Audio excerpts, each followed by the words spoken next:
व्याख्यात है। वहीं त्रैलोक्य में पूजित दुर्गा अमृत प्राप्त करने के अर्थ में जीवित पुत्री का कल्याणी है।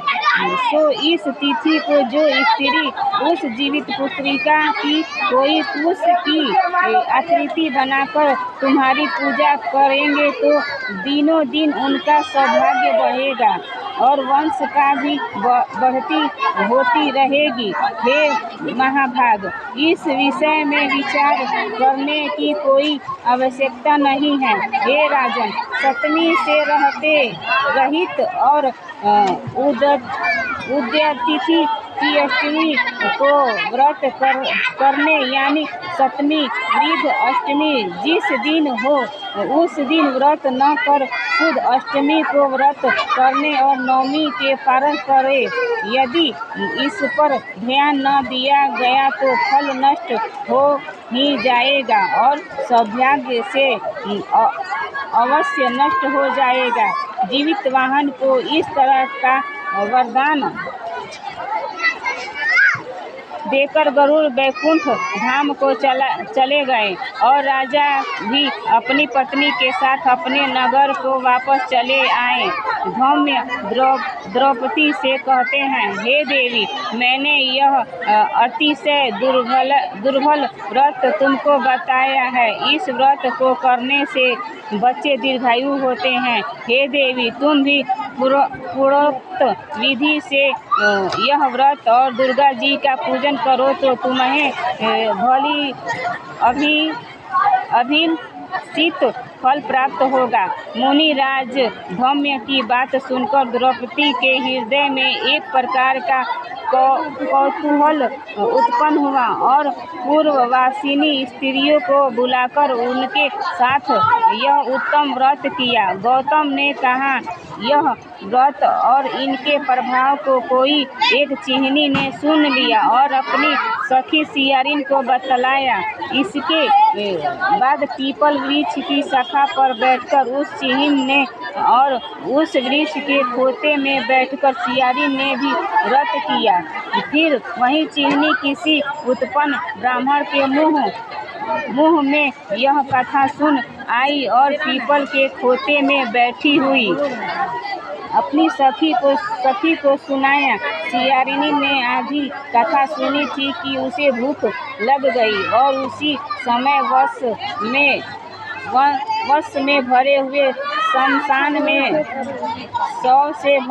शमशान में पहुंची। वहां उसने इच्छा भर मांस का भोजन किया और चिहनी ने बिना कुछ खाए पिए रह गई और सवेरा हो गया। सवेरे वह गौशाले में गई और वहां गौ का दूध पिया। इस तरह नवमी को उसने पारण किया। कुछ दिनों बाद वे दोनों मर गई और अयोध्या में किसी धनी व्यापारी के घर जन्मी। संयोग से उन दोनों का जन्म एक ही घर में हुआ, जिसके सियारिन जेठ हुई और चिहनी छोटी। वे दोनों सभी शुभ लक्षणों से युक्त थी, इसलिए बड़ी लड़की काशी राजा के और छोटी उसके मंत्री के साथ गर्भवती अग्नि के सामने विधि पूर्वक ब्याही गई। पूर्व जन्म के कर्म फल से वह मृग नयनी रानी हुई। जिस किसी भी संतान को उत्पन्न करती वह मर जाती थी और पूर्व जन्मों की बातों को स्मरण करने वाली मंत्री की पत्नी ने अष्ट वसुओं के सदृश तेजस्वी 8 बेटे उत्पन्न किए और सभी जीवित रह गए। अपनी बहिन के पुत्रों को जीवित देखकर ईर्ष्यावश राजपत्नी ने अपने स्वामी से कहा कि यदि तुम मुझे जीवित रखना चाहते हो तो इस मंत्री के भी पुत्रों को उसी जगह भेज दो जहां मेरे बेटे गए थे। अर्थात इन्हें मार डालो।